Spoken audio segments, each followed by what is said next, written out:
Good morning. How are you all? I trust you're all feeling not too bad and getting enough things to do. And here I am doing another talk, and this is more a talk about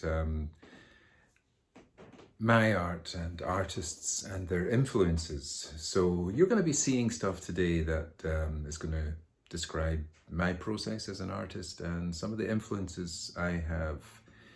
One of the early paintings that influenced me when I was a child, you can see behind me here. And this is the painting by Hieronymus Bosch, which is entitled The Garden of Earthly Delights. Now, I saw this in a book that my mother had as a little boy, and we had no access to art stuff where I came from, no art galleries or anything, so this book was it. And that fascinated me, these scenes inside that painting. I mean, just look at it. On the far panel there on the left-hand side, we can see the Garden of Eden. There's Jesus and Adam and Eve and all the fountains. What's interesting about it is that, he saves the expensive colour red or pinkish red for Jesus's robes. Green would be from the earth and it would be cheaper. So these special colours were very expensive in those days. Thousands and thousands of dollars in today's cash. The central panel is just was too much for me. I mean, I could never understand that. And even nowadays, no one really knows what was going on in this artist's mind. It seems to be that this is his idea of life as this crazed kind of merry-go-round. There's all the men here and there basically riding different types of animals.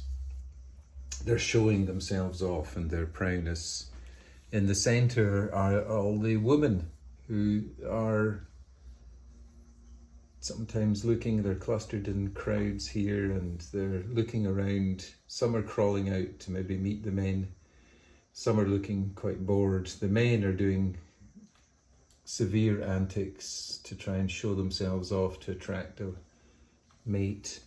And then you can see down here, I think this is different people who've met different things that they've mated with in life.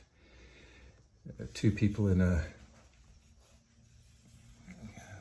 sphere attached to a fish, a man with an owl, somebody getting something done to his bum. There's all sorts of crazy stuff going on here, and that's the artist's vision of life on the earth as a kind of mad merry-go-round. And then this one, if I can get it, it's hell. Different types of hell, the hell of fire, the hell of noise. You know, when you have to endure someone's awful noise. It's lovely now and quiet in New York, but think of all the noises you might have to endure if you live in an apartment or something with someone blaring music all day and night. That would be a hell. Then there's the hell of very much cold. They're in ice here and doing things. And then there's the hell of stinks and monsters and this demon eating people and pooping them out here into this cesspit. So it was an incredible thing. Now you can imagine seeing that as a child. It was quite mind-blowing. And the painting itself was painted by Hieronymus Bosch in the Netherlands.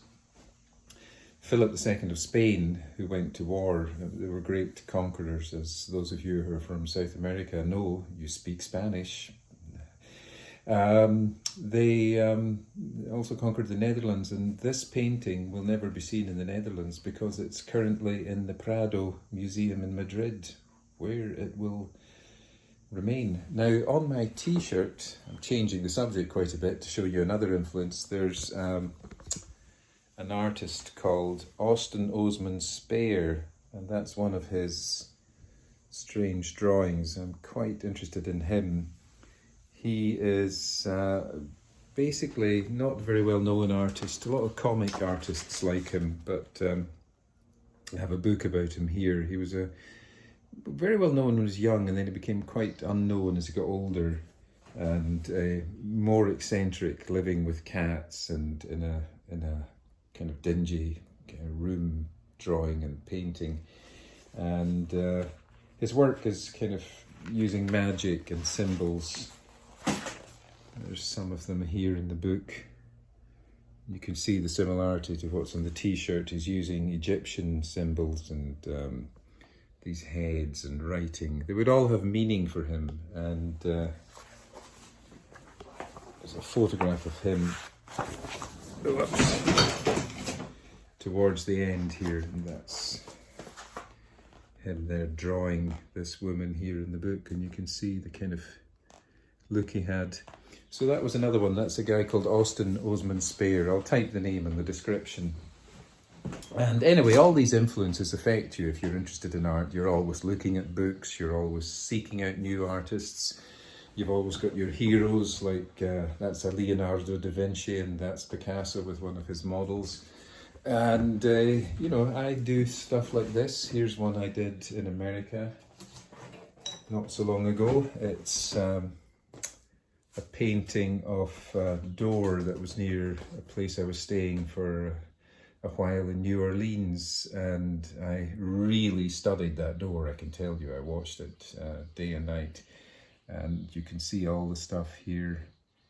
I bought a stuffed crow or raven, and that is it. You know, I bought a stuffed taxidermied model from eBay, and you can see there every detail of the door is gone into quite intensely. I like to look deeply into the reality of things, and I like to go as far as you can. I don't like things that just disintegrate into globules when you get near, but I like to keep the integrity right on as I paint. It's much more difficult doing that. It's easy just to slush paint on, but I don't really enjoy doing that. So that's another one. So these are influences and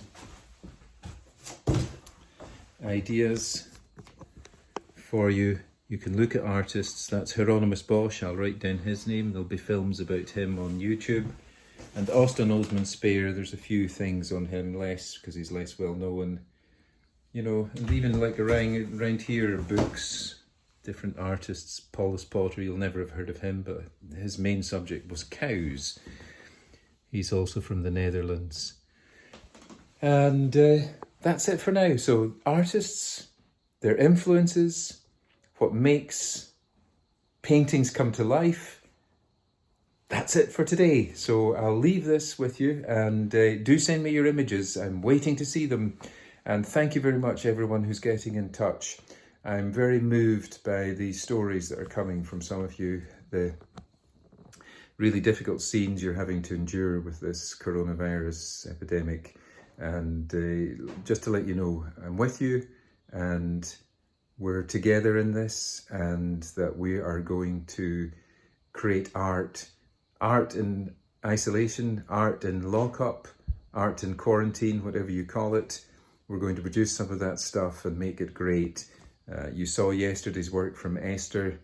You too can create work in this quarantine lockup situation because you've got the time and you've got the influences. Just go, if you have a computer, just look at these artists. I'll write their names down and talk to you later. All the rest. Bye-bye.